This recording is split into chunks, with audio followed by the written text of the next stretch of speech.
Chinese characters from Christian Andersen's The Fir Tree, illustrated by John Kastner. A young tree. The young, pencil-thin fir tree stood admiring his neighbors.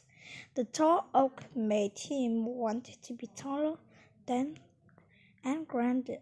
The other evergreen trees seemed to laugh at him for being so small. He watched year after year as bigger trees were taken away each winter. He was sure whatever they were going must be a magical place. It seemed that each tree taken away as special. The little fir tree's greatest hope was that he could be special too. He just knew there was more to life than birds bothersome floating through his branches, the sun's overly bright rays shining on the meadow, and the moon's waxing and waning each month. Every year, when the snow came and the oak tree had no leaves, the fir tree watched as happy people closed through special trees. A bird told the fir tree a wonderful tale of seeing evergreens in warm homes, dressed in finery. People would laugh and sing around the tree. The fir tree thought this was the grandest image. He imagined it every day. As more and more seasons passed, he grew taller still. A winter avenger. The fir tree was sure this could be the year he was chosen. His branches trembled as he waited. The snow came, and then the happy people came, group by group. They chose evergreens from the forest.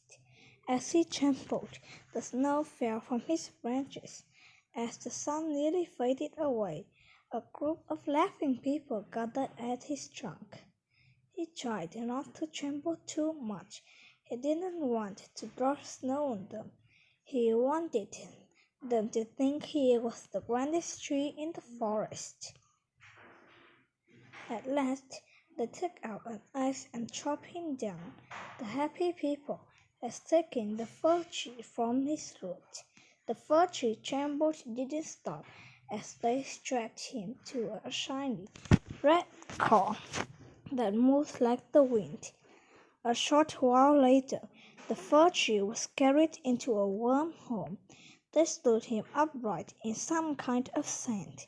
The happy people tightened screws around his trunk. They talked about his fine needles falling all over the floor.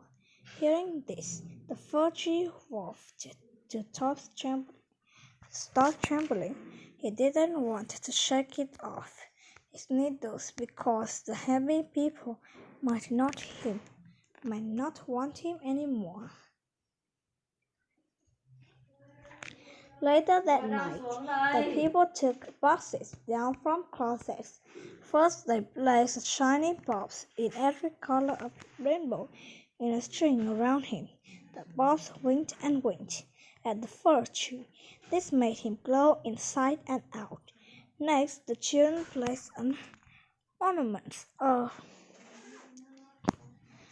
wood upon his bulbs.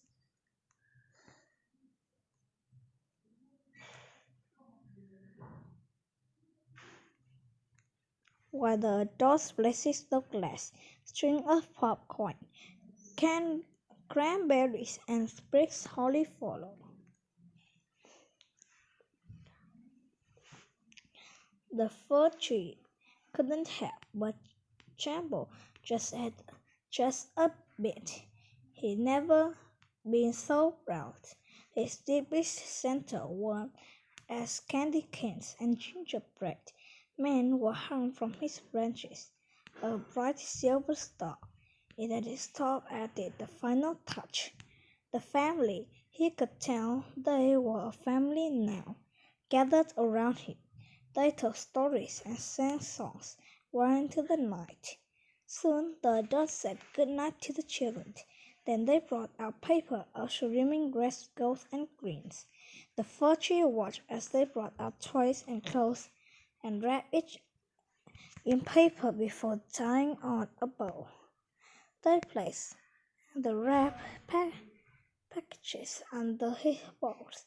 The fir tree would protect them through the night. He thought and thought about all that had happened. The fir tree went over each detail since he had left his forest home. He could not wait to tell the birds, the other trees, and all of the forest what had happened on this night. Soon he drifted off to sleep.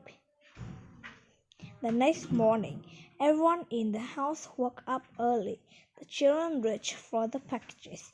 He felt so good and warm inside when they were gathered around his branches. The fir tree trembled with excitement. He was not scared this time. The adults talked and laughed as the children marveled over their gifts. They kept misnourishing Santa Claus.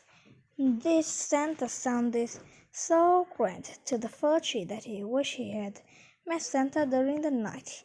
Soon the children opened their gift and scattered colorful paper about the room. They ran happily around the house, playing with their new toys, and adults drank hot chocolates on a couch near the fir tree. They stayed close to the fir tree throughout the day and into the night. A lonely feeling. The fir tree awoke the next morning as the family gathered coats, mittens, and hats. He wondered if they would take him along too. After a short time, they were gone. The fir tree spent most of the day in lonely quiet. Then the family came home. He was so excited. They rushed past him to play games around the kitchen table. Hours later, the fir tree heard him say good night. He spent many days watching the family hurry past him to do this and that. The fir tree began to wonder if they remember he was there at all. 12 day passes with the fir tree feeling lonely and ignored. On the 12th morning, the happy family took off his glimmering lights, glass, almonds, the wooden ones too. They took him outside. He felt a gust of cold air, and he trembled. They leaned him against the fence and felt him there. It was dark and cold outside. He was lonely. He hummed quietly to himself and talked to the moon. He remembered the tunes that the family had sung on the night Santa came. Over many months, the fir tree felt the air around him grow warmer. He longed to be decked in twinkling lights and shining the ornament again. He wanted to see his forest home and talk to the birds. He wanted to tell the oak about what he had seen. He wanted to tell the other evergreens about being chosen by a family and about the 2 most glorious days of his life. Spring is here. One day the fir tree felt his needle and branches tickled by a spring rain. The fir tree almost laughed with delight. Above him the sun shone brightly, and the air smelled of the earth. Birds chirped nearby his tree. One of the happy people followed the dirt near him to plant a garden. It was a woman from the family. She sang a song she had never heard. It was the sweetest sound. The fir tree spent several weeks listening to the woman's words. She had planted seeds, and they're starting to grow. Now life is beginning again, said the tree, rejoicing in the sunshine, fresh air all around him. Green things were growing, but he could feel his own life coming to an end. Before it was over, He could tell the plants and animals about hopes and dreams of the little fir tree. Good job!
Con đang trả lời câu hỏi.